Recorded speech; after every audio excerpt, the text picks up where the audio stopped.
Good evening, students. Today I am going to explain you the second chapter of your Flamingo book. The name of the chapter is Lost Spring, Stories of Stolen Childhood, and this chapter is written by Anees Jung. Here, students, spring is a metaphor that is used for childhood. So, lost childhood, in which the author or the writer talks about the miserable condition of the children due to poverty. Let's talk about the author. Anees Jung is an Indian female author, journalist, and columnist of major newspapers of India and abroad. She belongs to an aristocratic family of Hyderabad. She has written several books, and this is also a very important work of Anees Jung, which talk about the miserable condition of the children due to poverty and tradition. Okay, introduction and message. The story Lost Spring deals with the deplorable miserable condition of poor children because of the grinding poverty and tradition, which condemned these children to lead a life of exploitation. These children are not given the opportunity of schooling and are compelled to start working early in life. In the story, author propagates the education of children and enforcement of strict laws against child labor by the government. The message is to put an end to child exploitation and let all the children enjoy their days of spring and joy. Students, if we talk about the character, first of all, I just want to tell you this chapter, Lost Spring, is divided into two parts. Okay, in first part, the main character is Sahib-e-Alam, and in second part, the main character is Mukesh. Okay, Sahib-e-Alam is a young boy who was a rag picker. Mukesh was a son of bangle maker. Let's talk about the summary of the chapter. This, as I told you, the summary of the chapter or the chapter is divided into two parts. Okay. The first part, sometime I find a rupee in the garbage. So today I'm going to explain you the first part only. Okay. And the second part, I want to drive a car. The first part is about the miserable condition of Sahib-e-Alam, who is a rag picker. Okay. And the second part is related to the miserable condition of Mukesh, who belongs to a bangle making family, but he want to become a motor mechanic. Okay, so let's discuss the first part today. Sometime I find a rupee in the garbage. In the first part of the story, first part tells the writer's impression about the life of poor rag pickers. This part is about the life of rag pickers. The author come across Sahib every morning in her neighborhood. Sahib was a rag picker who used to look for treasure in the garbage, who used to search good things from the garbage, who used to pick rags. Okay. His full name was Sahib-e-Alam, which means Lord of Universe. But he didn't aware about the meaning of his name. But even if he have known it, he wouldn't believe it. Okay. So, Sahib, who was a rag picker, he told the author that his family migrated from Dhaka, that is there in Bangladesh, so long ago, so he didn't have any memory related to it. He told His his mother his mother told him that their fields and homes that were there in Dhaka had been swept away by frequent storms. So they left Dhaka and came here in India for the hope of better fortune and livelihood. Sahib roamed the street barefoot with the group of another barefoot boys. Author during her travels across the country observed that numerous children walked barefoot.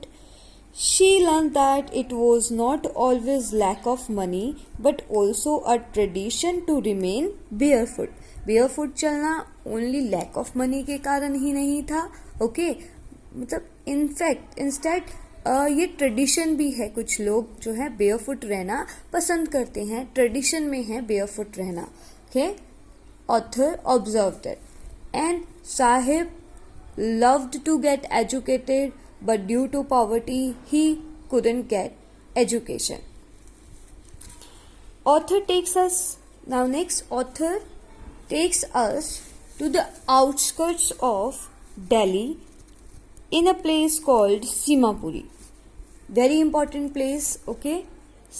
Simapuri is situated on the periphery of Delhi, okay? So it is less attached to the capital city because it's in a periphery. Periphery is the outer side of the city. Sahib family and many other had migrated from Bangladesh in 1971. Simapuri has numerous structure of mud with tin or tarpaulin roof without any good conditions of health and hygiene. 10,000 rag pickers used to live in this place with nothing but a ration card. They had nothing but only a ration card which enlists them in voters list as well as to buy grain. In Simapuri, rag picking seemed the only occupation. They considered garbage is gold because their livelihood come from it, along with their daily bread and roof over their heads. For elder, it means of earning a living, while for children, garbage was like a wonderful discovery when they find currency notes in the heap. Later, Sahib was employed at a tea stall. He earned 800 rupees per month, and beside this, he also got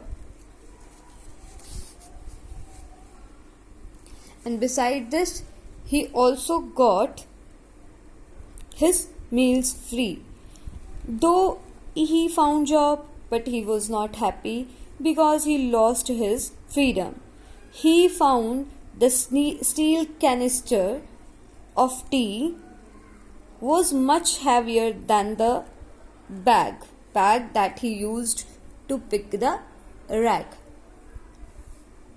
He had responsibility of job, but he was no longer his own master. That's why he was not happy working at a tea stall. So through the character of Sahib, author described the miserable condition of rag picker and children due to poverty. Okay, let's discuss the main points of the part 1. The author examines and analyzes the poor condition and tradition that condemn children to a life of exploitation. The writer encounters Sahib, a rag picker whose parents have left behind the life of poverty in Dhaka to earn living in Delhi. His family, like many other families of rag pickers, live in Simapuri. They do not have other identification other than a ration card. These children do not go to school and they are excited at the prospect of finding a coin or even a 10 rupee note for searching in the garbage. Garbage is gold for them. It is the only way of their earning. The writer is pained to see Sahib, a rag picker, whose name Sahib-e Alam, which means the ruler of earth, lost the spark of childhood and roams barefoot with his friends. After some days later, author encounters Sahib in a tea stall and he is paid rupees 800, but he was sad as he realized that he was no longer his own master, and this loss of identity weighs heavily on his tender shoulders. So, in this way, the author describes the bad condition, miserable or pathetic condition of poor rag pickers due to poverty and due to tradition, the exploited life of the rag pickers. So, second part I will explain you tomorrow. Thank you and have a nice day.